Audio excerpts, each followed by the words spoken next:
students.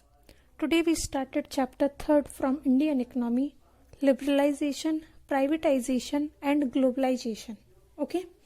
So in this chapter we learn about the economic condition of India, okay, before 1991, that is before economic reform, and reason for the implementing LPG, that means liberalization, privatization and globalization, and what is liberalization, privatization and globalization and how they are working. Okay, so let's be started. For the concept of LPG, Mr. K.R. Narayan, former President of India, he says that there is a consensus in the world today that economic development is not all the GDP, it is necessary that measure the process of a society. Okay, so let's be started. We have already studied in previous chapter that since independence, India followed the mixed economy framework by combining the advantages of capitalist economy system and with the socialistic economy system. Okay, that's why we can say that the India have mixed economy system. Okay, so the state that the India which started its developmental path from the near stagnation has been able to achieve growth in saving, developed a diversities industrial sector and which produce a variety of goods and has experienced subsistent expansion of agriculture output, so which has ensured food security. Okay, so from 1991, okay, India met with an economic crisis related to external debt.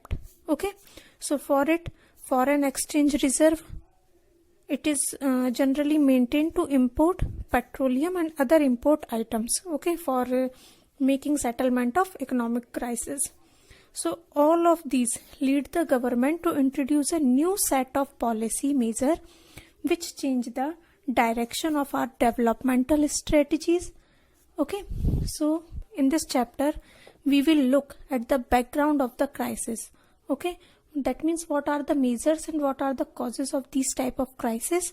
Okay, and the government has adopted and their impact on various sector of the economy. Okay, so the historical background of our Indian economy is that the origin of the financial crisis can be traced from the inefficient management of the Indian economy. Okay, so we know that for the implementation of various type of policies and its general administration, the government have to generate fund from various sources like tax and running of public sector, etc. Okay, private sectors. So for the deficit from the bank and from also from the peoples within the country and for the international financial situations. Okay, so when the expenditure is more than the income, so government have to borrow finance from these type of institutions. Okay, so the government had we overshoot its revenue to meet challenges like unemployment, poverty, population explosion. Okay, these are the biggest challenge for our economic growth, okay, in front of our government. So from the taxation system, the income from public sector undertaking was also not for the very high to meet the growing expenditure. So at that time the foreign exchange borrow from other countries and some international financial institutions, so we can spend on meeting consumption needs. Okay, that means government can borrow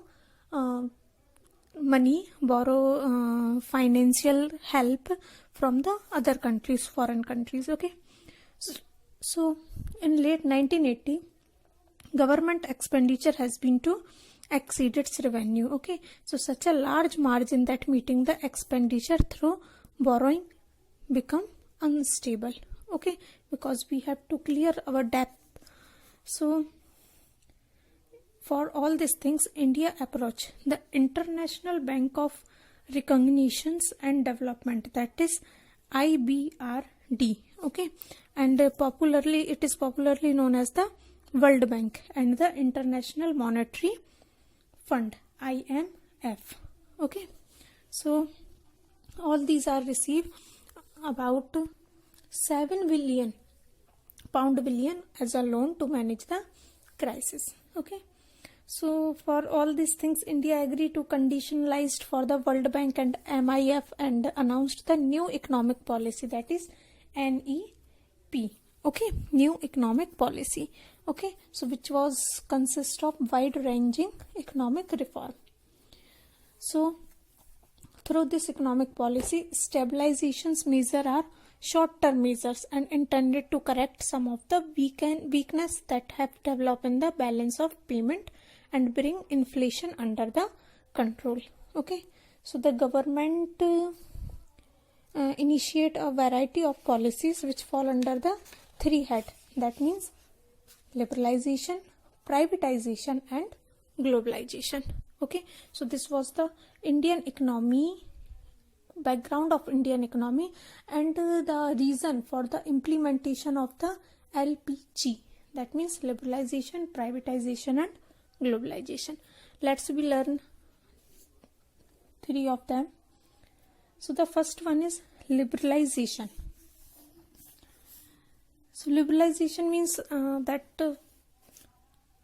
some rules and regulations which are aimed at the regulating the economic activities become major hindrance in growth and development at that time. Okay, at previous time. So for it, liberalization was introduced to put an end of these restrictions and open various sectors of the economy. Okay, for removing the hindrance of economic activity and development and growth activity, liberalization can be introduced. Okay, so liberalization measures were introduced in 1980 in area of industrial licensing. That means the licensing system in industrial sector is to be reduced. So export-import policy, technology upgradation, fiscal policy and foreign investment reform policies initiated in 1991 were more comprehensive. Okay, because of introduction of the liberalization. So foreign exchange market and trade and investment sector which received greater attention in after 1991. Okay, so the liberalization can functioning for the deregulation of industrial sector. Okay, because in India regulatory machines were enforced in various ways, that is industrial license under which every entrepreneur had to get permission from the government official to start a firm or close a firm, and some private sector was not allowed in many industries, and some goods could be produced only in small scale industry, not for large scale or cottage industry, and control on price fixation and distribution of selected industries productions. Okay, so for this point of view, the industrial sector can be deregulated. Okay, because of liberalization. So the reform policy introduced in after 1991 removed many of these restrictions. Okay, only some restrictions are that means the need of licensing system is necessary for some industries like which can be produced abolished for almost all but product categories like alcohol, cigarettes, hazardous chemicals, industrial explosive, electronics, aerospace and drugs and pharmaceutical. Okay, so for this type of industry, 6 industries, licensing system is necessary. For other it is not necessary. Okay, under liberalization. So the liberalization can also helpful for the financial sector reform. Okay, it also work for financial sector. So in financial sector include some financial institutions such as commercial bank, investment bank, and stock exchange, operation and foreign exchange market. Okay, so all these type of financial institution or bank can be regulated by the Reserve Bank of India, that means RBI. Okay, so the RBI can decide the amount of policy money that the bank can be keep with themselves and fix interest rate nature of lending the various sectors. Okay, so for foreign exchange system or for the financial sector reform, the foreign institutional investors FII, that means such a merchant, banker, mutual fund and pension fund are not allowed to invest in Indian financial market. Okay, these types of financial reform cannot be allowed for the Indian financial market. Okay, so the next reform under liberalization is tax reform. Okay, so tax reform means that reform in the government taxation and public expenditure policies. Okay, so it which are collectively known as fiscal policy. How can we collect money as a tax from the public, general public? Okay, so there have two types of taxes, that direct tax or indirect tax. Okay, direct tax means tax on income of an individual. It is also called income tax. Okay, so it is for the profit of the business enterprises. And the rate of corporation tax, which are very high earlier and have been gradually reduced, and effort have also been made for the reform the indirect tax. So that means the tax levied on the commodities and in other of the facilities and establishment of common national market and for goods and commodities. Okay, so this is called the tax reform.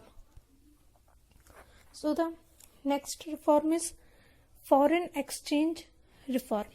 Okay, so this was also one of the most important reform under the 1991 economic reform. Okay, so this reform work in the external sector was made in the foreign exchange market. Okay, so since 1991, as an immediate measure to resolve the balance of payment crisis, so the rupees was devalued against foreign currencies.